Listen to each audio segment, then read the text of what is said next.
As you can see, get the streets locked off everywhere. Everybody's out here protesting.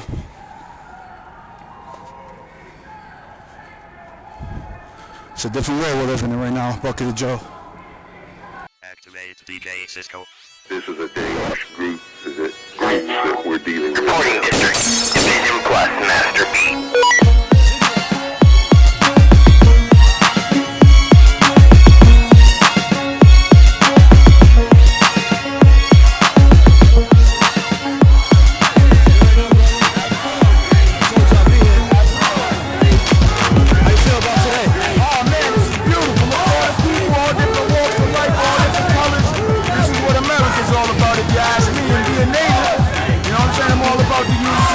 I know you're native yourself, brother, so this is what we need to be. There needs to be more natives down here. Bucket of Joe, as you can see, it's a peaceful protest. Absolutely. Nah, we're working with the police. We're not against the police. We're not against the police at all. We're against the people who cause the problems for everyone. Bucket of Joe, you already know. Pay attention.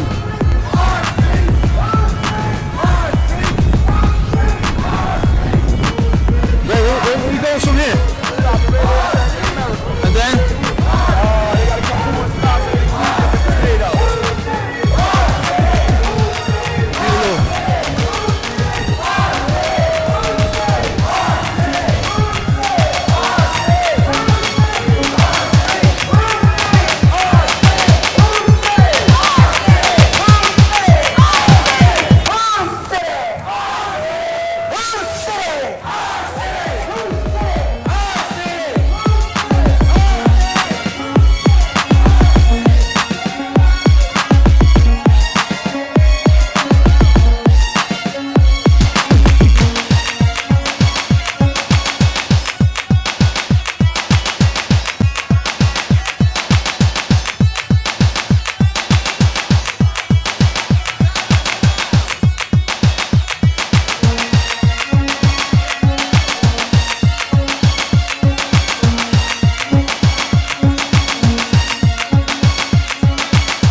disagree with the speaker,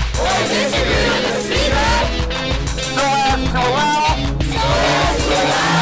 for the smooth flowing of this procession. It's pretty good.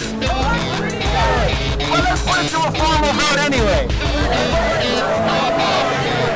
All those in favor of occupying Burnside Park, hands up!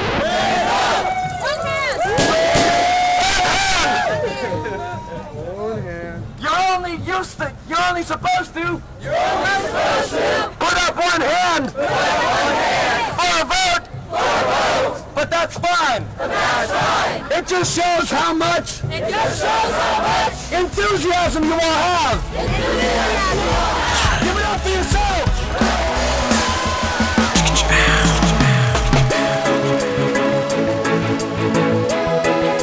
Can you recognize real love when you see it? I can.